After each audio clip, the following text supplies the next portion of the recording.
Hey there everyone, it's Joe and Matt from Bullion Now, bullionnow.com.au. We're asking an important question, Matt. We've had a lot of customers asking this question for years actually, and comments and all that. We've sort of tried to answer in a few different videos, but what is face value? Why are there particular denominations on coins, particularly bullion coins? Go!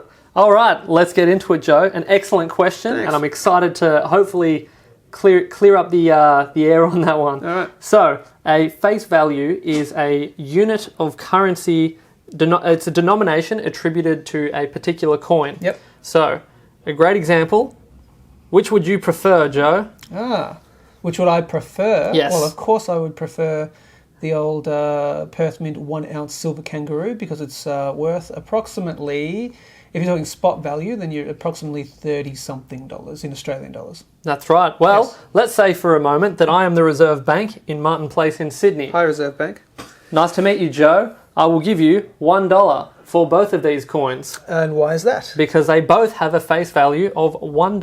Oh, what do you mean, good sir? Well, if we flip to the obverse of the iconic kangaroo, There it is, okay. Right. you will see a $1 face value Right there. as issued by the government of Australia. That's right. So that means it's legal tender within this country, right? That is correct, Okay. indeed. And I suppose one of the reasons for that is it effectively serves as its own certification, its own authenticity, if you will. Okay. So you'll see that the purity is also stamped on the coin. Yep. So you have a combination of the purity. You also see the queen, so the monarch, Yep. on the obverse, which, much to the dismay of some people that are not enthusiastic about the royals, it is one of the things that indicates that you are dealing with a legal tender item That's right. in Australia. So, in effect, it's backed by the government, I guess. Yes, that is exactly right. So Whereas you will hear the term rounds thrown out a Yes. lot Yes, in this industry. Yes. That refers to something or anything that has an intrinsic value, so like a 1 ounce silver round, Yep. but it will not have a face value, which means that it is not legal tender. Okay, so technically anything that doesn't have a face value in it would be technically called a round. You can't call it a coin. That's right. Or in terms of bars, we just refer to them as bars, bars, yeah, of course. as opposed to a coin. Right, so here's my question with legal tender, and can I take, obviously I can take that $1, Australian $1 gold coin. Now we call it a gold coin, but it has basically it has no gold content whatsoever. It's copper nickel, That is correct. and it's worth a hell of a lot less than $1. Yep. But I can take that into my local grocery store and buy a $1 chocolate bar. Can I do the same with that? You can. You may have issues in the sense of the receiver being, the cashier or the merchant Right. Yeah. that you're doing business with Right. may not quite understand what's going on. Yeah. The hope is that they'll jump at the opportunity to take an ounce of silver Right. in exchange for a chocolate bar. Exactly. But you may run into some issues there. Sure. I feel another video in the making. Hey, that's a good idea. Yeah, we'll try that. Okay, so because it's legal tender, you can pay for your groceries with that coin, technically. Not that you would want to. Fantastic. So the other question we get a lot is, why is that particular coin, why is this 1 ounce coin only a face value of $1? Why is it not $5 or $10, or why is it not $30 closer to the value of the actual metal? That is another superb question, Joe. Ah. So, in terms of the different denominations that you can find on coins, I'll point us over to the Canadian maple, Okay. another iconic coin, also issued with Queen Elizabeth II on the obverse. This course, here is a $5 coin. Right. So you do get a bit of a fluctuation in the values being attributed to these coins. That's right. I suspect that's $5 Canadian, right? that's correct. Right. Yes. Yep. Right. So I suspect that has something to do with the limitations imposed by the Federal Treasury. So there is a set. Let's describe it like this, right? Let's say there's a pool of $1 million, and the Federal Treasury says to the Mint, you can work within these parameters. You can issue $1 million of currency this year. You do that however you like, Okay. but this is the hard limit. So you Got need it. to operate within those Boundaries. limitations. Yeah, Yep. that's right. So Yep. that's my understanding of it. Okay. I would love to learn a little more about it. I'm sure there are people that know more than I do. So Okay. I'm always keen to learn, but that is my understanding of it. So And it's due to basically the limitations. And so, because there's lots of different sizes that we're working with, I Yes, presume that's that's why. Like, so for example, that's as we said, the Perth Mint 1 ounce silver kangaroo face value of $1. But if we take a look at a 10 ounce Perth Mint coin, Absolutely beautiful dragon. there we go. You'll see a $10 face value. Yeah, there we go. Okay. Right, the $10 face value. And if we take a look at a gold coin. Oh yeah, now we're getting up This there. is a 10 ounce gold coin Perth Mint year of the ox from last year. You know what? I'm picking up a trend here, Joe. that? Currently, it looks like multiples.